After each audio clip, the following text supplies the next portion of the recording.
developers as entrepreneurs, or more broadly, how to think about your life ahead after you leave school. So towards that goal, we'll sort of like ask ourselves what our goal is, sort of, what do we want to get out of all this?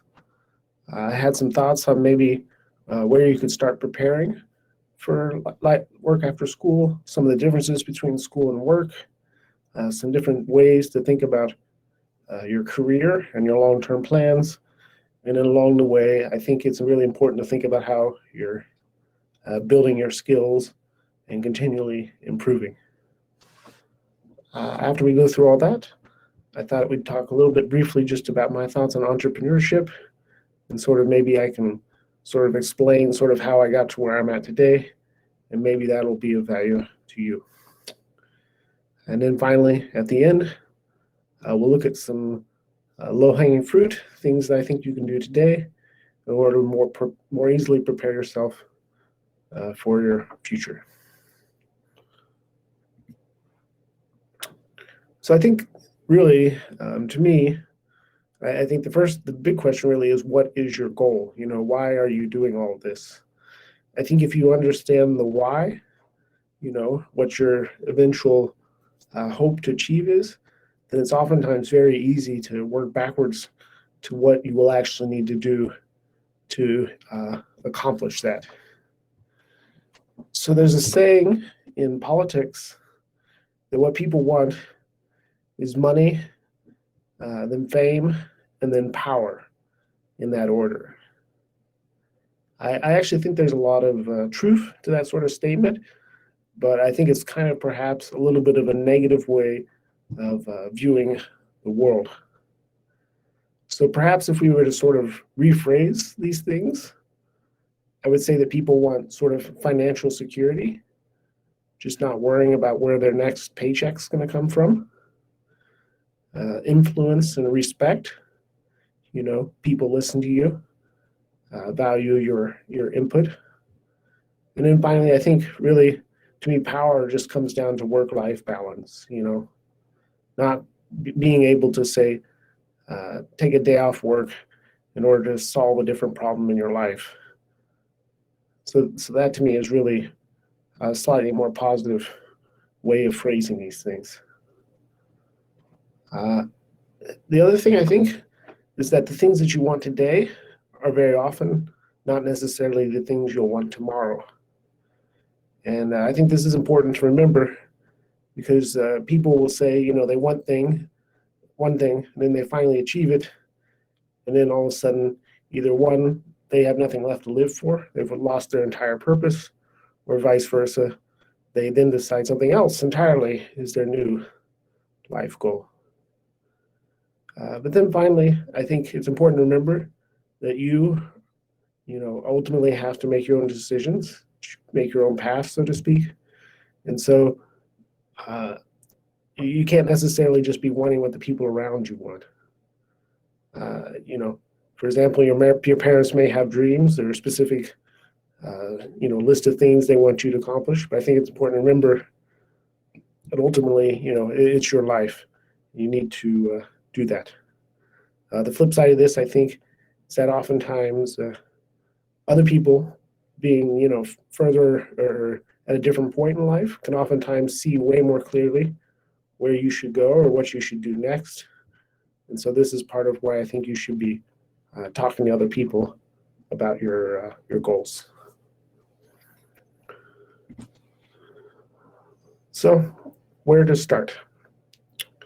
I think the simplest place for all of you to start is really simply the people that are around you right now.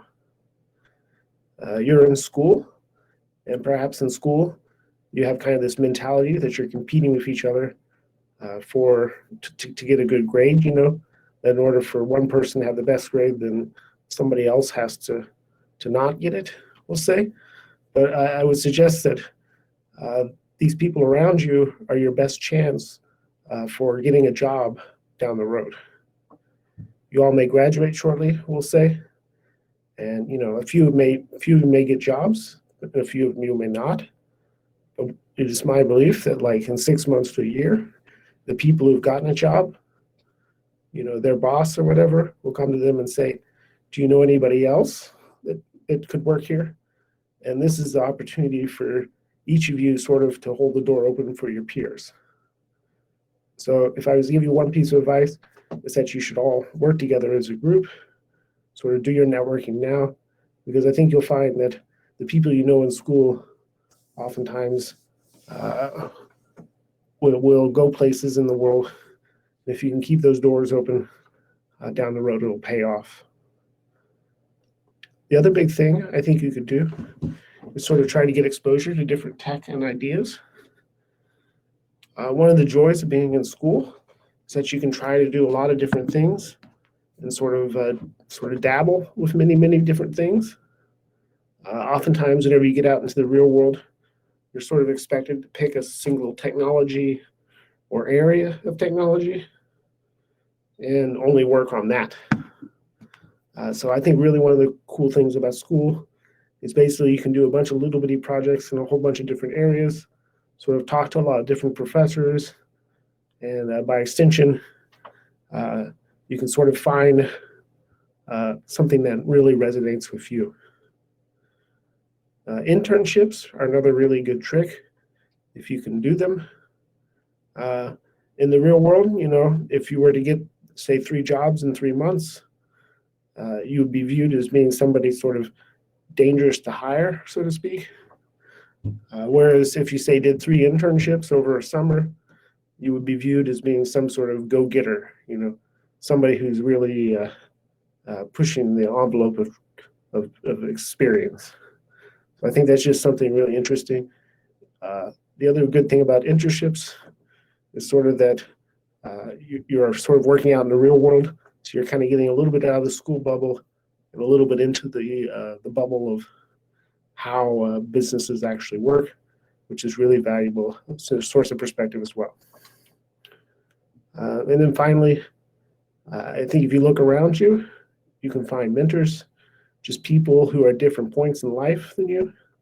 And by extension, many people, for literally the price of a cup of coffee, we'll say, will talk your ear off about what they think you should be thinking about. Maybe all that advice isn't perfect. Maybe it's not all entirely 100% relevant for you. But I think if you were to try and do that with a few different people, you could probably get some interesting perspective on where you are and where people think you should be.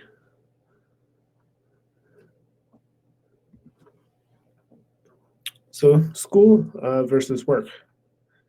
I think the biggest difference between school and then work is simply that you have a lot more time to work on a single problem.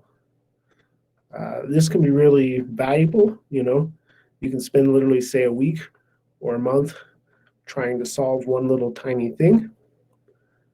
A lot of uninterrupted time. But the flip side, perhaps, is that after working, say, a week on a problem with no headway, it can be kind of frustrating and difficult to keep on making progress. So one of the cool things about school, I think, is you kind of have smaller problems, and there's a much clearer sort of are you succeeding or not? Whereas in the real world, in the solving real world problems, you're often expected just to sort of take something and bang on it until it works and then move on to the next thing. You've probably had the experience of working on, say, a group project in school where you all work together. One person did most of the work, but a bunch of people who didn't do any of the work got credit for it. Basically, I would say that the real world, you may be thinking that's not going to happen to you whenever you get out into the real world, but I can assure you that probably the reverse is the case. That many times I've seen people who didn't do any work get the credit for a project. And so, I wouldn't expect that to go away anytime soon.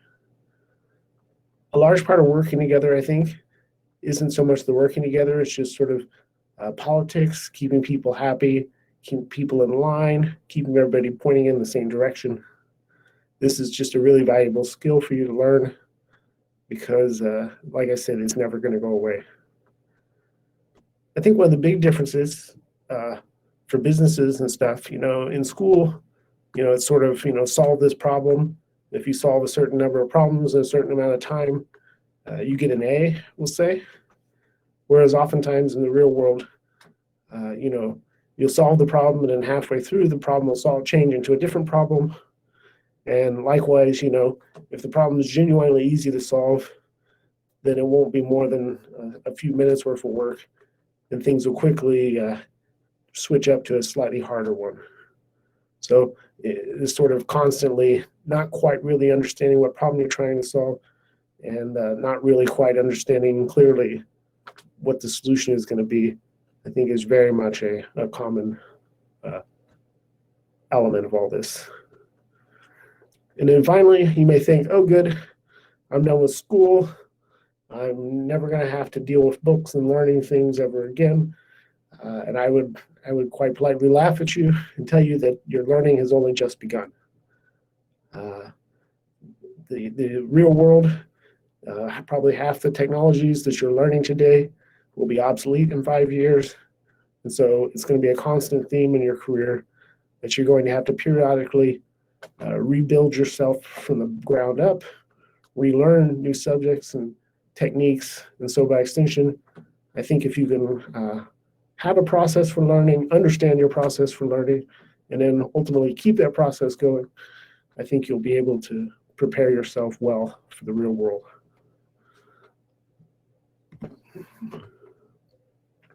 So how to find a job? Many people, well, sort of there's the stereotypical big tech company job, we'll say. Many people will look down on that or tell you that, that's not as sexy as glamorous as other things. But I would probably tell you the reverse. If you can get a job at a big, one of the big tech companies or something like that, then by gosh, you should go for it. One of the joys of working for a large company like that is there's all these sort of well-established patterns. You come in on the first day and they have sort of here's what you're going to, orient you. Here's what you're going to do for the first 2 weeks. Here's what's going to happen in the first 2 months. Here's what's going to happen in the first year. And so if you're good at sort of following the pattern or fitting into the system, this can give you a very, very clear roadmap for working and how you want to do. Likewise, in these sort of companies, generally speaking, there'll be very clear metrics. You need to do X, Y, Z in a certain amount of time in order to qualify for a job promotion, to move up that ladder. And so this is oftentimes makes your life much, much, much simpler. And then ultimately, I think it gives you a lot of security. There are many, many companies in the world where if you say have worked at Google for 2 years, they'll sort of assume that you can magically do a whole pile of other things. And so having one of these large companies on your resume is certainly a really good piece of long-term job security to enable you to do whatever you want in the future. And then sort of startups are sort of the opposite world. Startups are really sexy, I think, or people love to talk about them and stuff. But having, sort of been on the front lines of a few startups now, I would say that startups are they're just a lot of work, a lot of work. And the risk versus reward is extremely high. And so, for every person I've seen succeed at startups, I've literally seen dozens of others who didn't.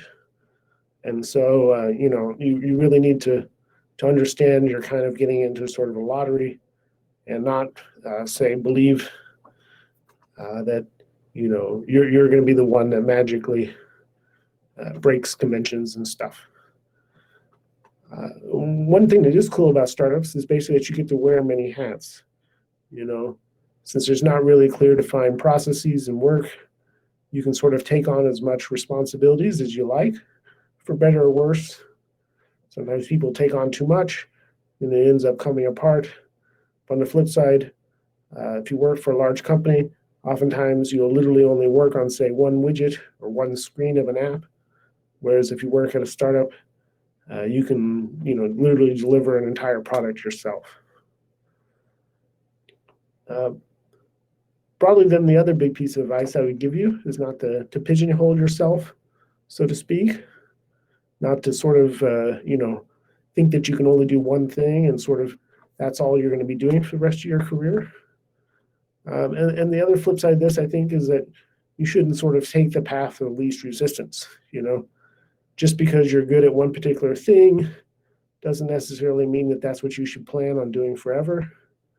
And likewise, I wouldn't tell you to necessarily try to optimize for money really early in your career, because more often than not, I think that will lead you to sort of less interesting jobs, we'll say. And then finally, the other conclusion of this is that sort of your job and your career are two very different things. Your career is sort of you over a period of time, but a job is just sort of one little piece of that whole larger thing. And so broadly, my advice then to you would be to take more chances early. What this looks like for you, I think, is a little bit more nebulous, but you shouldn't necessarily try to be as low risk as possible early on, would be my thought.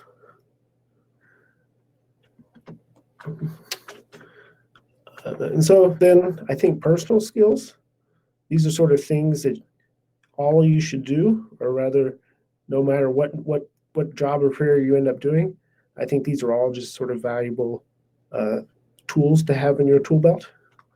I think the first big one is that being on time and prepared is always better than your technical skill. I remember a job I did once. I honestly didn't know what I was doing, we'll say, but I knew they didn't know what I was doing. And so I showed up the first day, literally 5 minutes early, and I knew we were going to be working with stuff. So I brought a pair of gloves.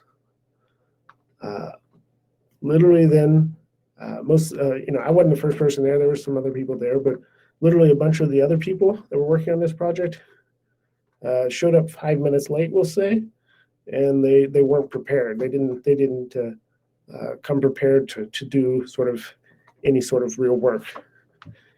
And basically, I remember on that project that the foreman would always take time out of his, if he saw that I was struggling, he would always come over and sort of, give me a few pointers and tips.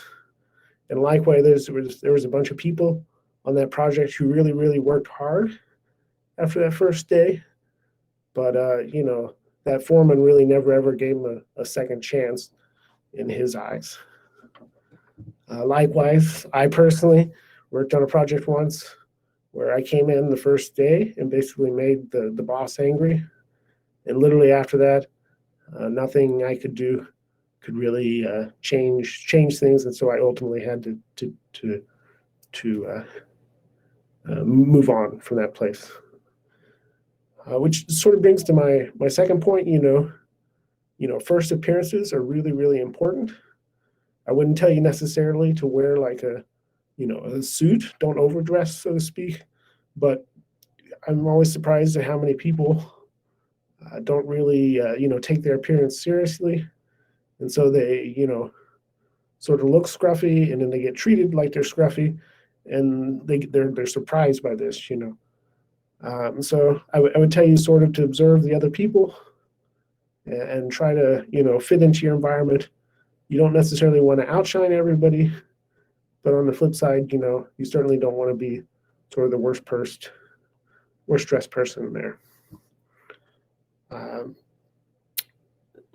You need to save your money. I think this is, easy to say, and I hope it's obvious to you, but I'm always surprised at people who start making money and then they decide to spend it just as quickly as it comes in. Ideally, you can sort of save, we'll say, even half your money or even more. This is easier said than done, but to me, if you can do something like that, if you can live simply, then by extension, we'll say every month that you're working, you're buying yourself a month where you don't have to work. Will you need that today? Maybe not. But at some point in the future, I think having that sort of cushion, that sort of comfort is something that really gives you a lot of leverage and lets you like not have to worry as much about what other people are saying or doing or being forced to make decisions that you don't like. The other big thing I would tell you is to make time for your friends and family. Your family, oftentimes they do things on their own pace and schedule, and this is a royal pain. But these people are only going to go away as you get older. It gets harder and harder to make friends, and your family will sort of slowly evolve over time, and so you can't really get back any of this time and energy. So I would tell you just to try and sort of make effort now to sort of cultivate and keep these relationships going, because a little bit of time and energy over a larger period of time is way more valuable than to try and disappear for a year or two and then come back and remake friends with everybody. And then to me, the other side of this, we'll say, is taking care of yourself, just health and wellness. This is something I personally struggle with. I'm not really good at sort of forcing myself to do all this sort of stuff. I'm bad about wanting to spend time on a computer. But as you get older, putting time and energy into sort of, eating healthy and then keeping your body strong will only pay off as you go down the road.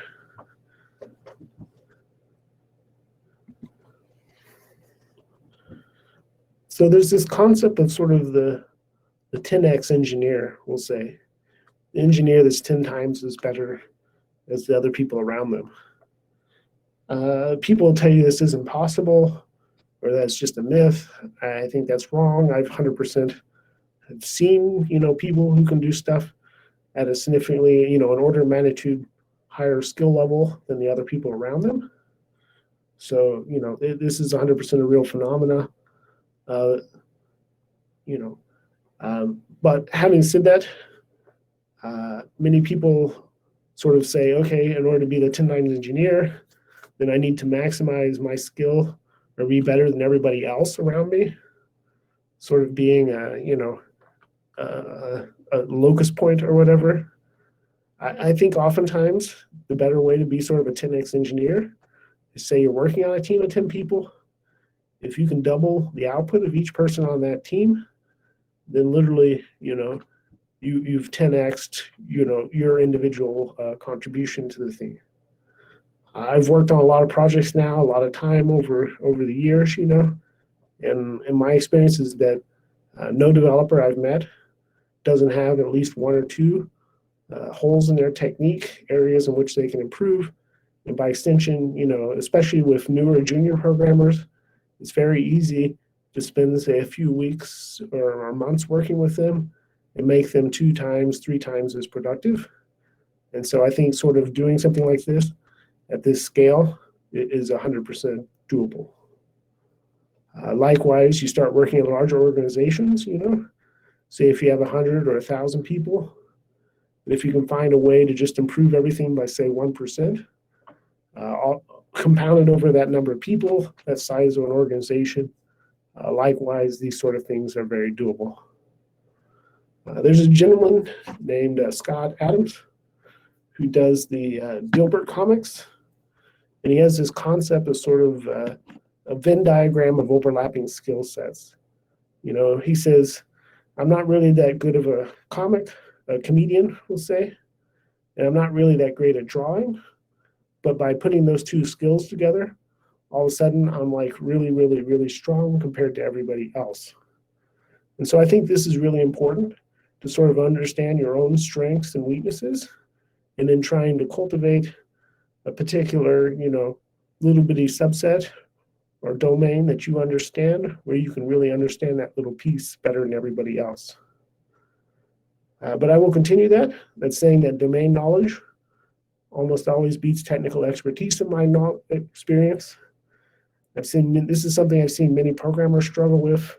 They think that if they understand, say, pointers or C++ internals better than the next person, then by extension, they're a better engineer.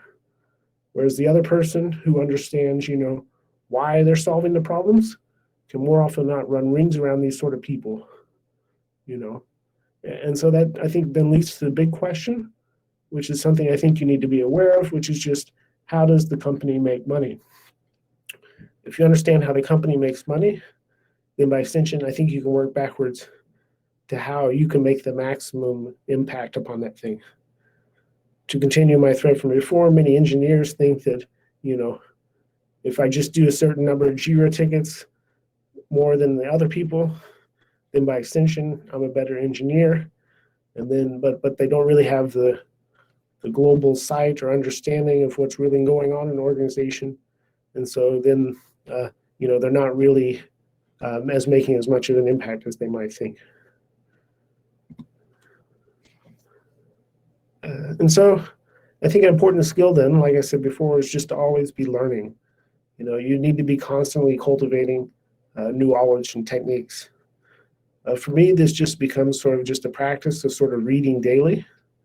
I try to just constantly be, you don't want to spend all day reading the internet. I think it's valuable to spend a little bit of time every day sort of following different threads and stuff, just seeing what other people are talking about. I'm big on following trends. Many people want to be the first to do something, but I think oftentimes being the second mouse, so to speak, is a much better way, sort of letting other people sort of explore new stuff, and then sort of identifying when technology is poised to go from sort of being bleeding edge or niche into the mainstream, and then sort of jumping on that bandwagon whenever it happens. Another skill I think it's important to do is just to periodically pick up a new tool and learn it every so often.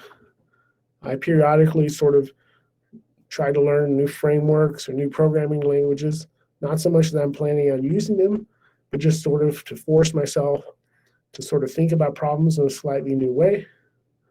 More often not, I just end up going back to how I was doing things before, but every so often I sort of find a new area, a new skill set, and by extension, I've managed to tweak my own skills.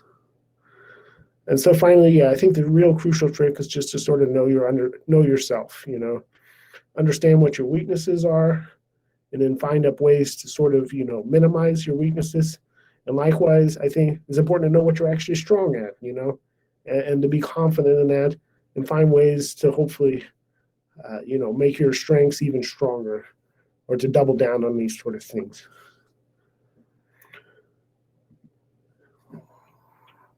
And so these, I think, then are sort of just the timeless skills that you'll encounter along the way.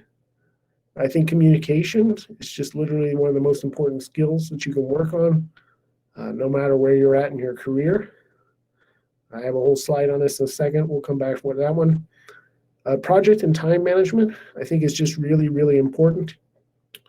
If you can sort of have a clear roadmap or a picture of what all needs to be done, then actually getting it done, I think, oftentimes becomes much, much, much easier. Likewise, if you're always, if you're good at time management, then oftentimes you'll always end up with a little bit of extra time to sort of solve problems. Whereas if you're bad at time management, you're just going to be constantly fighting this uphill battle of not quite having enough time to solve problems. And so, sooner or later, a small problem will come along. And if you have that little bit of extra time, it's no big deal. But vice versa, if you don't have that little bit of extra time, those little things sort of are the things that blow up and become big problems. And so then I think if you can think about project and time management as sort of a micro level, we say, then the next level up is just sort of having focus and discipline, sort of the macro level. Focus to me then is just something, to play off the time management piece. It's just sort of knowing the why, the what is important and why. And then I think discipline actually follows very easily out of this. If you know that a bunch of, boring stuff is going to lead to the goal you want, then it's oftentimes very easy to do the boring stuff. Whereas vice versa, if you don't have a clearer picture of what's going to happen next, then these sort of things just kind of become meaningless grunt work. And then the flip side of this, I think, many people sort of become super focused on to-do lists, we'll say, or things like that. I think it's important to also have to make time for sort of creativity, brainstorming, just sort of trying to think outside the box. It's important to not always be 100% on and perfect and executing, so to speak, but also to make time to sort of, get outside of that loop. And this is something I think a lot of people struggle with. They can execute clearly, but they don't really know what they want to do. So like I said, I think communication is just the most powerful skill you can work on in general. This is sort of just how I think about it. To me, there's sort of internal speaking to the company. We'll say one-on-ones, just me talking with other people about what they're doing and what they're working on. They're sort of communicating within a team, sort of keeping a group of people all working together, functioning, and keeping everybody happy. And then finally, they're sort of communicating to the company at large, sort of speaking across all the groups and divisions. To me, then the flip side of this is just sort of external speaking. Public speaking, just sort of, interacting with the general public, random people out there. Sales is sort of really a key piece of this, I think. Just sort of finding people and then trying to convince them to spend money with you or to buy your product. And then sort of marketing, I think, is kind of just a continuation of this, where you're sort of, writing down these sort of messages and trying to encapsulate them into something so that people will sort of see that and by extension understand what your company is and does. I do a lot of writing. I think this is just a really valuable skill to you to cultivate in general. Whenever you're writing your code, I think it's really important to always be writing like a little doc. Many new programmers kind of go overboard on this and they write like entire, thousands of words about this. I would tell you maybe not to go that far, but I would say if you could say open up a simple Google Doc and write 1 to 2 pages about, what the heck all your software does, the why, and then maybe explain some of the problems you ran along the way, and by extension, sort of some of the choices you made. Whenever you hand this to the next person who has to look at your code, then they can really get up to speed in a hurry. The other form of this is just sort of training people, onboarding them into your company. I think it's important to be writing up docs for this, because if you give it to one person and they find some stuff missing, you give it to a second person, they find some stuff missing, but after about 10 people, all of a sudden a lot of this stuff can really become really smooth and polished in a hurry, not by doing anything particularly clever, but just by documenting the sort of the problems you ran into along the way. And then, at this point, a lot of the work I do, so to speak, is literally just writing email and memos, just sort of saying, ping the right people to make sure that stuff's moving along, and by extension, likewise, whenever we do encounter a problem or whatever, just sort of explaining, what the problem is, outlining some potential solutions, and then trying to get people to weigh in and pick a particular direction for where we want to go next. So these are sort of outward communication, I would say, so to speak. I think the other really important skill to learn is just sort of how to read people, sort of understanding what they're thinking, and by extension, what their motivations are. This is something I was used to not really be good at. I still have a long way to go, but I think this is probably one of the most important areas in which, I've made progress over the last decade or so. Because, if I understand, when people are listening or not, or whenever I'm, not hearing what people are saying, more often than not, this allows me to really understand what the real problem is. which then brings us finally to this concept of entrepreneurship. I think I could probably, talk a whole bunch about this, we'll say, or I could probably spend an hour on this slide. But I don't know. These are just sort of my high level thoughts. I think the key concept is simply to build something that people want. I think really you can, if I could distill it all down, it would be that simple. The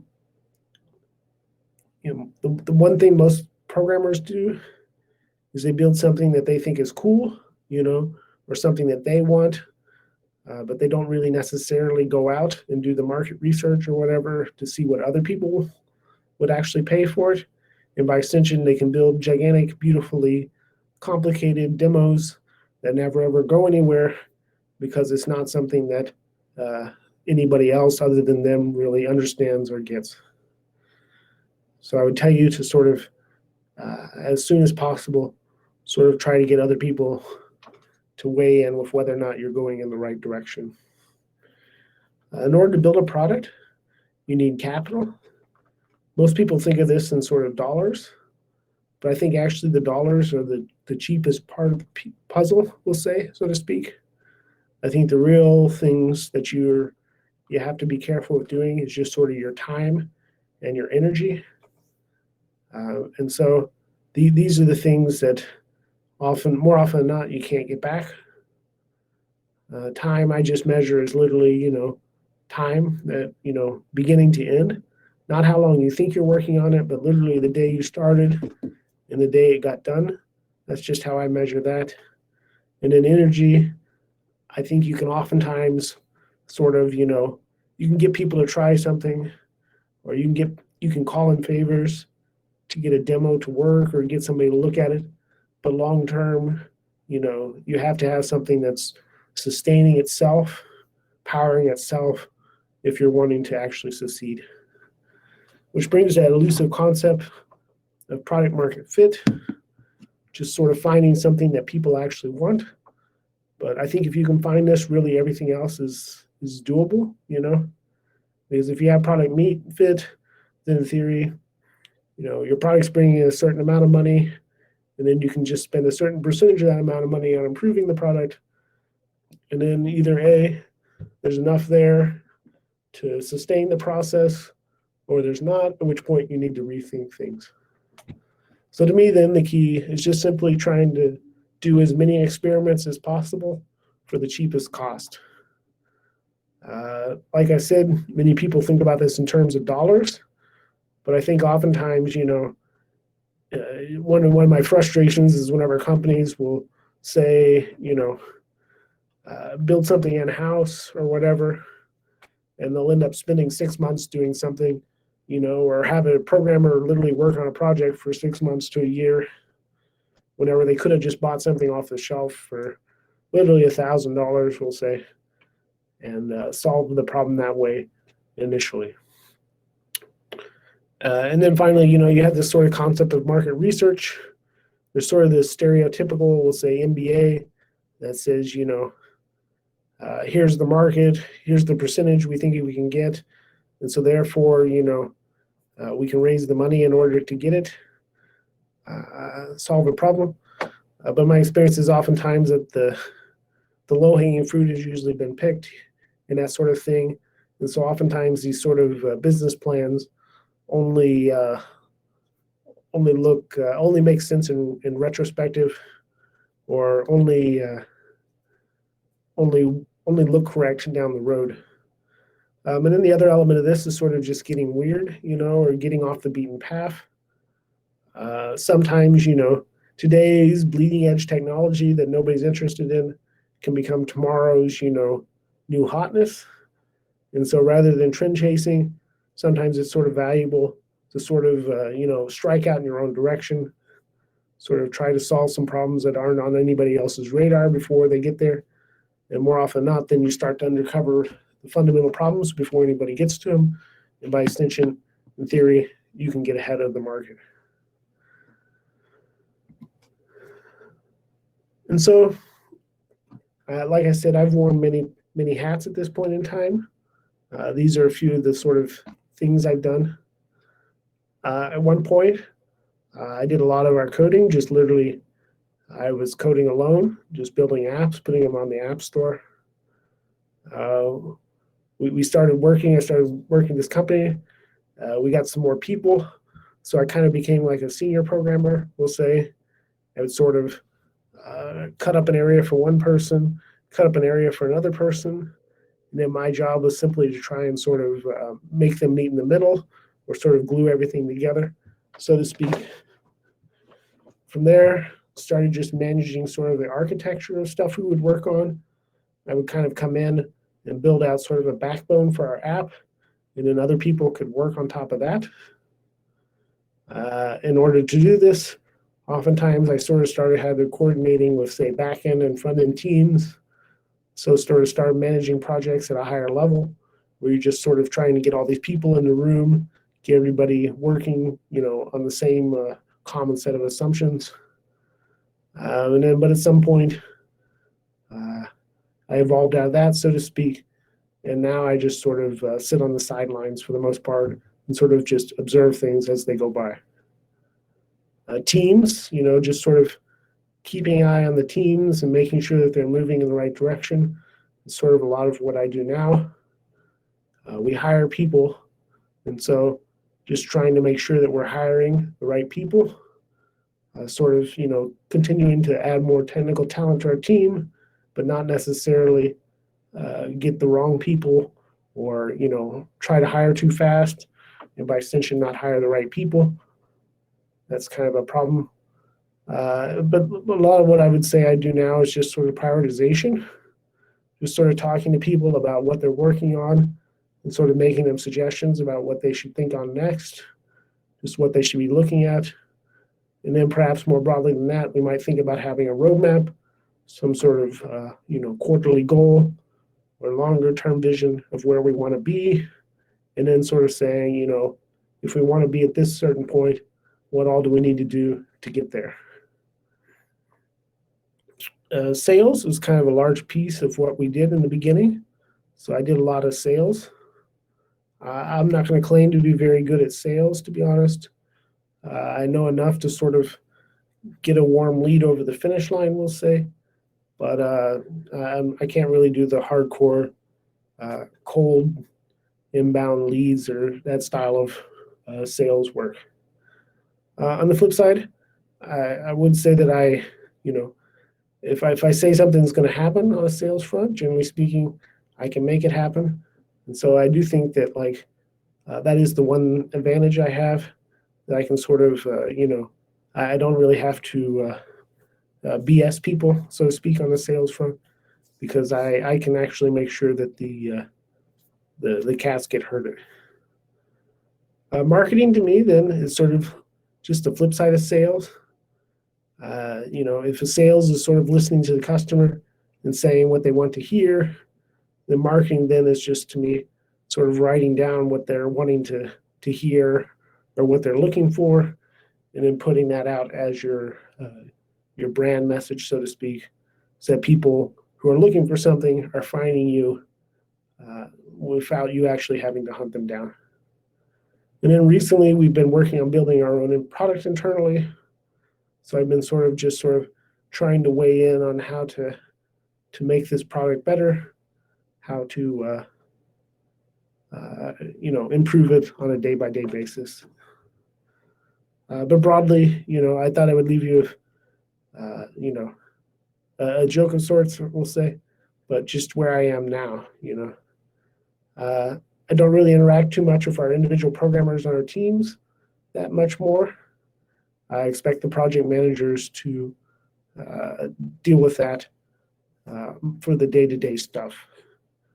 If the project managers run into a problem, then they escalate things and they go to our engineering manager. And more often than not, he'll solve the problem there. If the engineering manager can't get it, then we'll give it to the VP of engineering. And more often than not, he'll solve the problem. If the problem makes it past all these people and ends up on my plate, then generally I assume that I'm not qualified to solve the problem. And so I come up with some sort of excuse to drag my CEO into the mix. And so that's where I'm at now.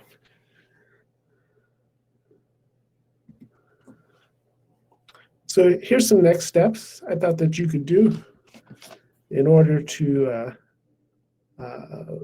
think about all this going forward. I think one of the big things that programmers can do is just sort of create like a resume or a portfolio site, just sort of talking about yourself, showcasing yourself and your skills, and sort of like presenting yourself to the world. One of the cool things about this is I think you can basically, you can do it however you like. And, if you want to make things a certain color, then by gosh, do that. In particular, I wanted to call out Imali. You had a little bitty website for yourself that I thought was just really good. You had a little blog on there and posts and stuff. And so I would think that would be a really good template of something that you all could do as well. You might ask her for some advice on what she did there. Like I said, public speaking and writing, I think is just a valuable skill in general. It's not really something that's easy to do or easy to master. But I think the flip side, if you understand that you're not going to be good out the gate, if you can just start sort of finding excuses to do these things, sort of forcing yourself to try and do it, I think over time, you'll find that it gets easier. Like I said, finding other people who can offer you advice, sort of tell you what they think you should be doing is a really valuable trick. Likewise, maybe you're, maybe you 100% understand what you're doing in the world and where you need to be. Well, then I would tell you to flip it perhaps and look at the other people around you and see if there's ways that you could help them move forward. And then, like I said, I think trying different technologies and different business environments is just a valuable skill at this point in your career. I would advise you to dabble with various different things if possible, just to try and get a different taste for all the different possibilities that are out there. And then hopefully you'll find the thing that really you feel is your thing. And then finally, just, it's your life, so to speak. And so, you need to make your path. It really comes down to you and your decisions. Nobody else can make them for you, which can be somewhat terrifying. But the flip side is like, at the end of the day, you have nobody to, you are the sum result of your decisions. And so having that mentality, you can hopefully find the goals that you seek. With that, I'll say thank you for your time.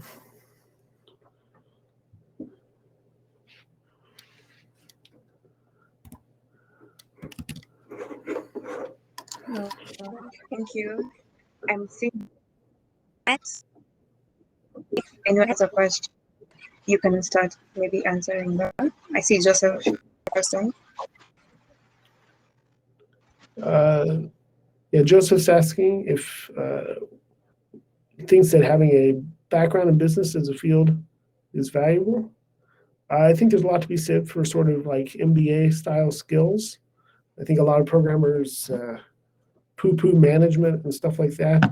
But I think this is oftentimes what a lot of real world stuff ends up being, is sort of working with other people and stuff. So if you can get an MBA, or if that's something that's interesting to you, I think that's something that you could certainly pursue.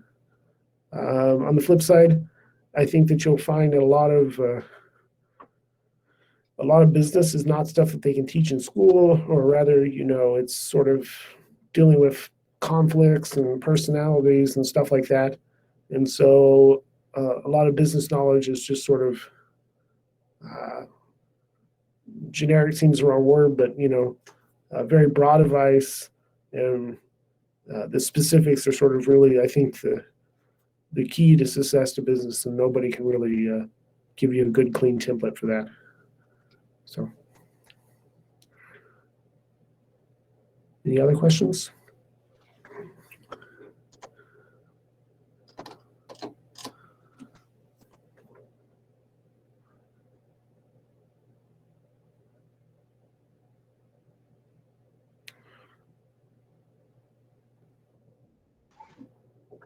I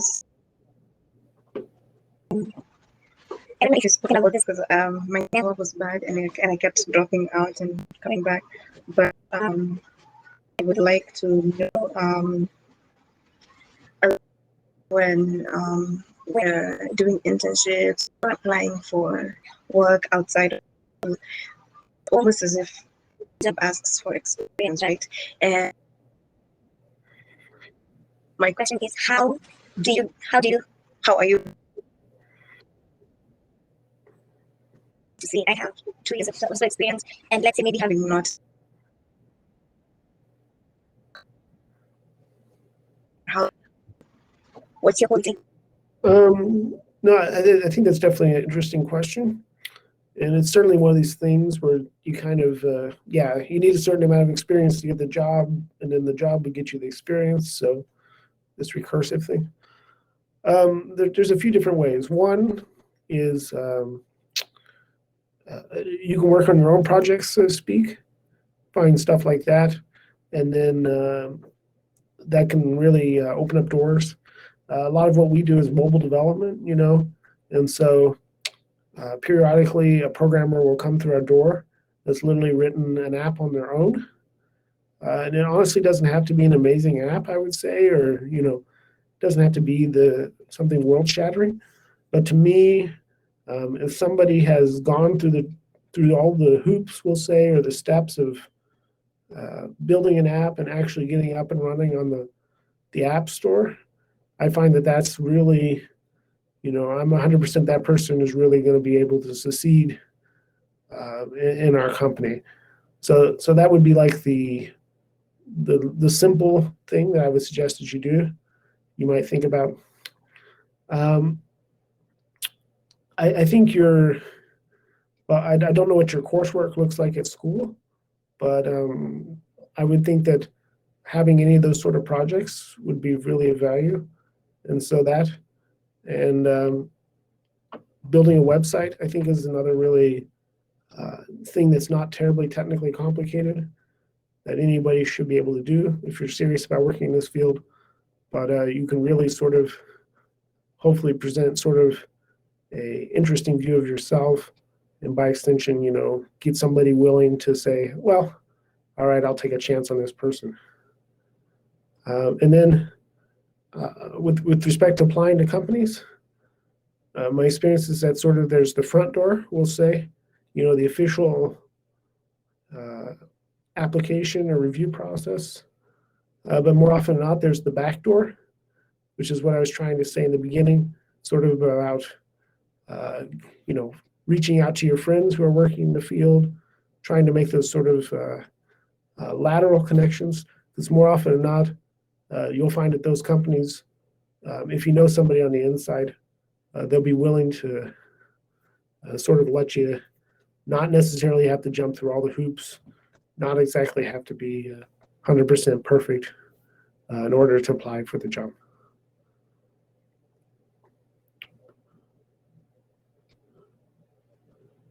And then Emmanuel seems interested in different types of companies and sort of how to structure a corporation. I would tell you, Emmanuel, that if you're genuinely just interested in starting a company, you can form an LLC for pretty cheap, at least here in America. I don't know what the international equivalent is, but I would say that building your business up is going to be the much more important skill than necessarily having a particular type of company. Or rather, I would tell you that, for a certain amount of money and paperwork, you can probably convert your company between any one of these different types. But the crucial trick then is getting to the point where you're having enough business and revenue to where worrying about a specific type of corporation is important to you. But if you're just getting started, I would focus much more on, like I said, building a product that somebody wants to buy.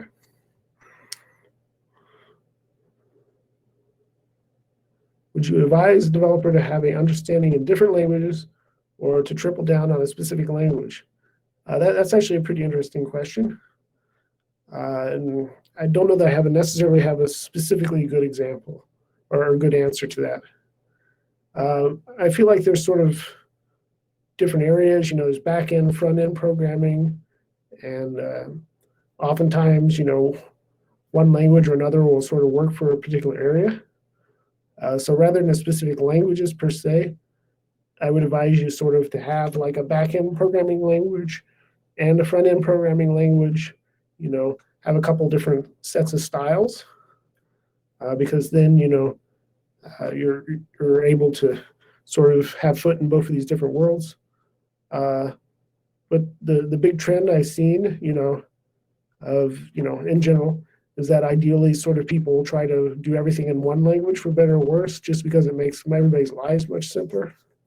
So like right now, JavaScript, for better or worse, this whole node ecosystem and this whole sort of front end ecosystem sort of seem on this gigantic collision course. And so I think that's just something that's really interesting to be watching over the next few years. Yeah, I think you're probably going to have to interact with JavaScript in some form or another. Some sort of scripting language, I think, is valuable. Python in particular is really a big piece of this. And then sort of some sort of higher level language or something like that, sort of Java or maybe C is sort of, I think, the other big area in which you should probably be interested. But there's certainly a lot of new up and coming languages that I think is worth dabbling with. And then Jimmy asks, how can we build up our psyche to stay sharp and make critical decisions as you grow in your career? I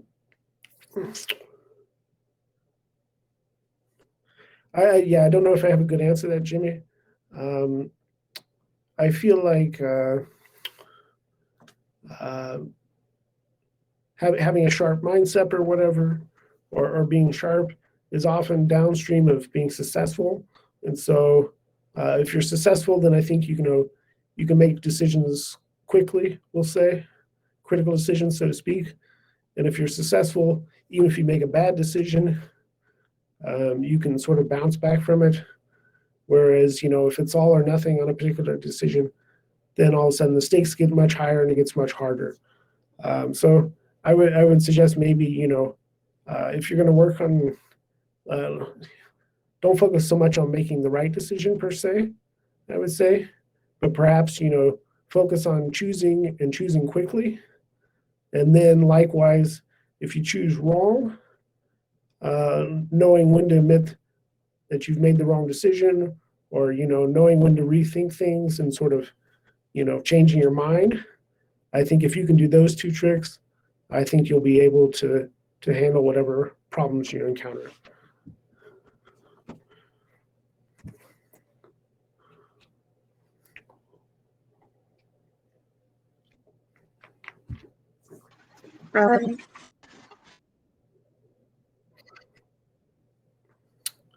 And then Abdul asks,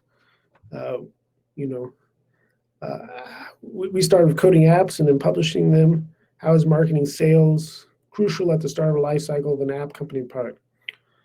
Yeah, in the beginning, we wrote a few different apps, we'll say, but we actually never really made much money off of them because we really did not understand, selling them or marketing them, so to speak. And so, if I had one big thing to do, if I was to go back in time, it would be just to force myself to really, what are we building and why, and are these people actually going to buy this thing, and so to me, the marketing and sales piece is and Jackson sort of asking the same thing, to me, the marketing and sales piece is really the key, because as technical people, we'll say, we can build things, but we have to be building the right things, and so the sooner you can get out there and be talking to people, sort of validating what the heck the market is, the sooner, you can say, oh, okay, we think there's something here, or vice versa, we're going in the wrong path and we need to switch directions. So yeah, I think sales is a super valuable skill because, you know, like I said, many people will be like, oh yeah, we'll build this thing and, everybody and their brother will buy it, so to speak. And then, they spend 6 months or a year building something and it turns out that that's not the case, and, if you could have that year back, that would be more valuable. It's a really expensive way to learn. So talking to people, I think, is one of the cheapest ways to learn new stuff. And as somebody, as a programmer, yeah, I would much rather code than actually talk to people, but forcing yourself to do the uncomfortable thing of interacting with people out in the real world will get you much, much more feedback more quickly than yeah, sitting around banging on code all day.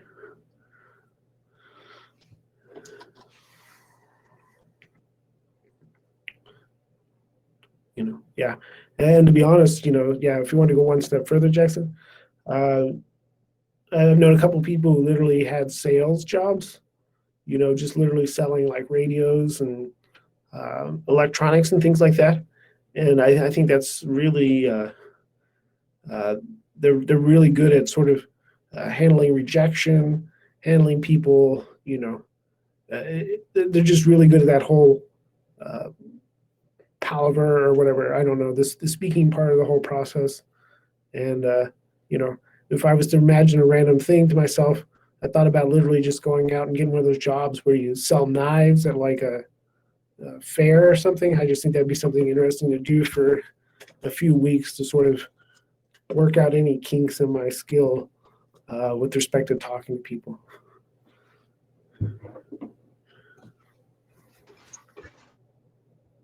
The same subject maybe of let's say I am a developer and I want a startup, and so I don't have a team yet. So do I still improve with time, or do I like at least get to a place where I have a solid, so some sort of solid team to start? Well, yeah, I think a lot of people, I think one of the joys of tech, we'll say, is that you should be able to not necessarily build a whole product, we'll say, but you should be able to build like a prototype or something that you can show people so that they can like sort of understand what you're actually trying to build. A lot of people think they need to get a team and then the product will magically appear, but I would tell you to go to opposite direction, build something on your own, even just a simple HTML web app sort of thing, just to sort of really nail down what your ideas are. And yeah, if you're thinking about, broadly speaking, I think you need to sort of have some money in the bank and experience under your belt before you really start thinking about doing your own startup on your own. Because, like I said, I don't think that you'll have a really clear vision of what the market wants. And you can really easily kind of fool yourself into thinking you're going the right path, when in reality, literally working a boring job at a boring company for a year or two would teach you a whole bunch about sort of, the real world and how real companies work and sort of how they talk together. And by extension, then you could build a product that would appeal to them. And then Nigel, would like to know, what are the roles of a UI UX designer as opposed to a front-end developer in the creation of apps? These sort of, well, more often than not, the UI UX person will sort of be designing the interfaces, sort of making mock-ups of what they want them to look like, whereas the front-end developer will sort of be the one actually implementing them. On a small project or a small team, sort of sometimes people will do both of these things at once. But if you start working with larger projects, larger teams, larger companies, where these roles will be much more clearly delineated. Like if you worked at a really large company, there'll literally be one person just in charge of UI, UI designer, There'll be another person that's just a UX designer, and then there'll probably be an entire team of people who sort of just implement their things. Where this gets interesting is oftentimes this becomes very top-down. So sort of the UX person makes wireframes, the UI person sort of draws stuff on top of those wireframes, and then the front-end developers implement those designs. And so if you're a front-end developer and you're wanting to have say in how the product is built, oftentimes on a large team like that, your input will be maybe discarded is a strong word, but you're going to be much further down the ladder than you think you are. And so if you enjoy designing interfaces, I think that's a really valuable trick. But yeah, you need to be aware that sort of this division of labor that happens whenever you start working in larger teams and projects and stuff. And then Jackson asked, have I ever been in a situation where I'm managing the client's expectations? And in a situation where the client's demands are impossible, how do you maneuver around it? I've been in many situations where we're managing the client's expectations. And I would say that's 100% a very large part of how I feel like I can help my team, is just making sure that the client doesn't have unreasonable expectations. And by extension, it's impossible for the team to actually do them. How to navigate that is it's tricky. There's a few different strategies, we'll say, but I think one of the big one is just sort of, like I said, communication, just sitting in on meetings and sort of listening to what people are planning on doing. And then I think one of the ways in which I can provide value to my teams is literally being the person who sort of asks, I don't think this is gonna, I don't think these demands are realistic. Can somebody explain to me how we're gonna actually do all this? And be sort of the bad guy, so to speak.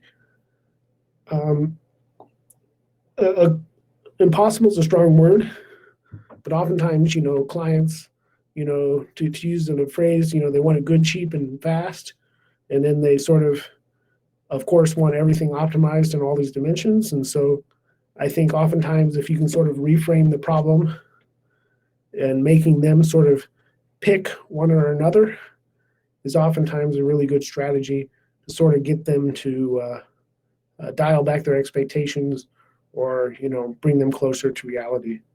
And then, and the second level of this is a lot of times new clients or people who aren't really familiar with the whole development process are often the ones who have unrealistic expectations. And so just as in our career, dealing with more and more established companies and more well together technically teams, I found that the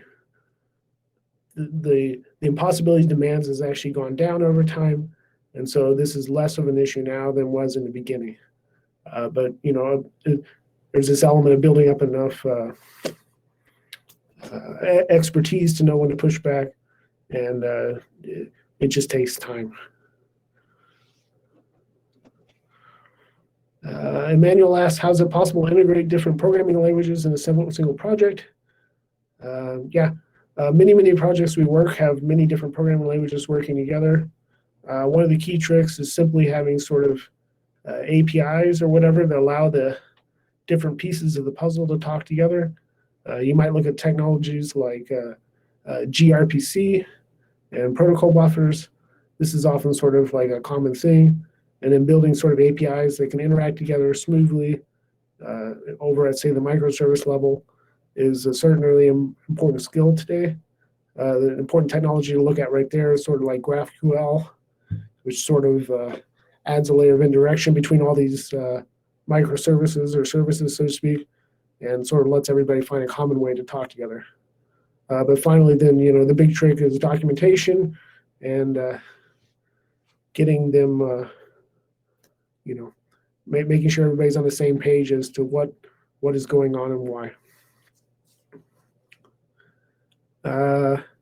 Andrew says, how do you recruit a team in the startup when you are solo?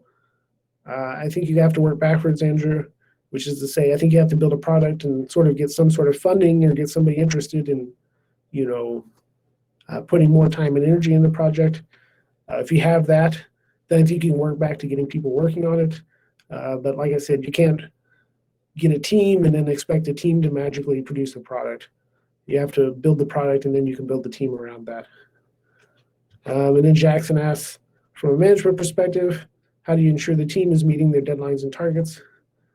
I think, like I said, one of the key tricks is just sort of to make sure everybody knows what the deadlines and targets are, just sort of, here's our goal and, that we're working at. And then, here's the progress we're going to try to make this week towards our goal.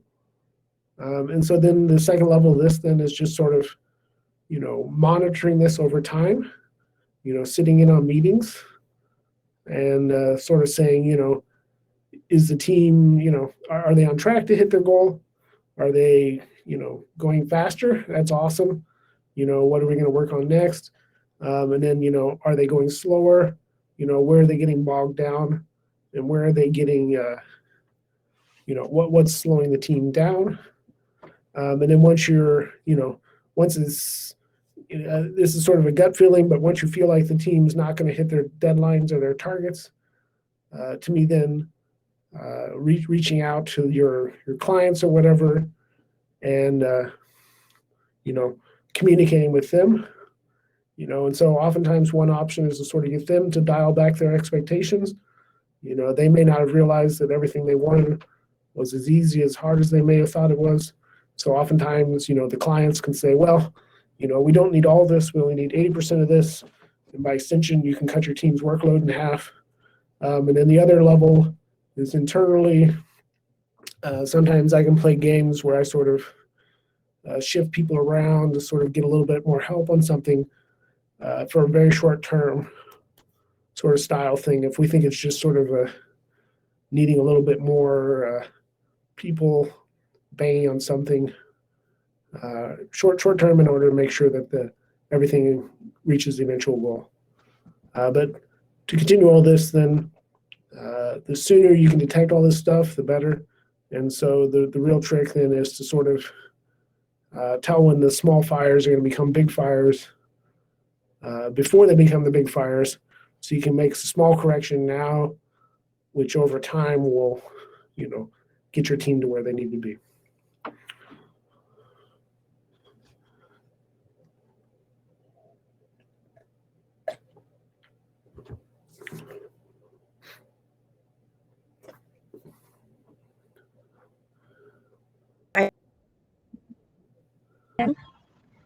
But I feel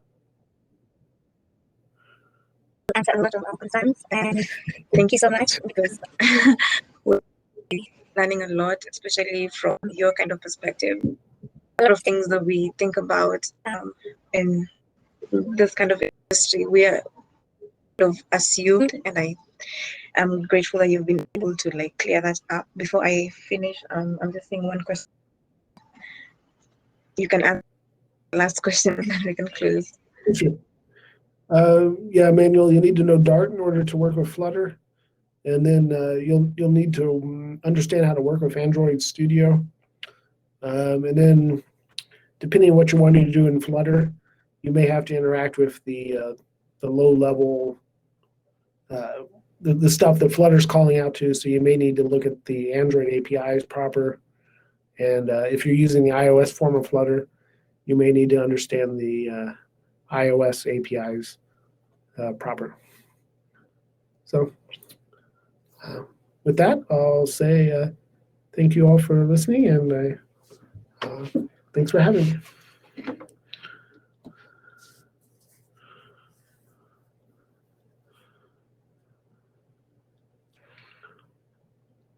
Sorry, I dropped out for a minute. Yeah, have a good day. Let's finish answering the question.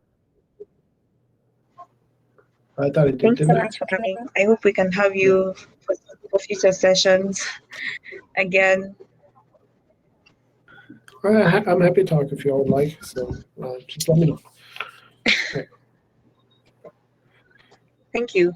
Have a nice evening or day. Sorry. Yeah, I think, Narelle, that we're going to have a recording up somewhere shortly. So ask him. Yeah. If not, I'll see if I have a backup. So, all right. Okay, I'll upload it to YouTube. Okay, thank you. That'd be awesome. Thank you very much. Thank you.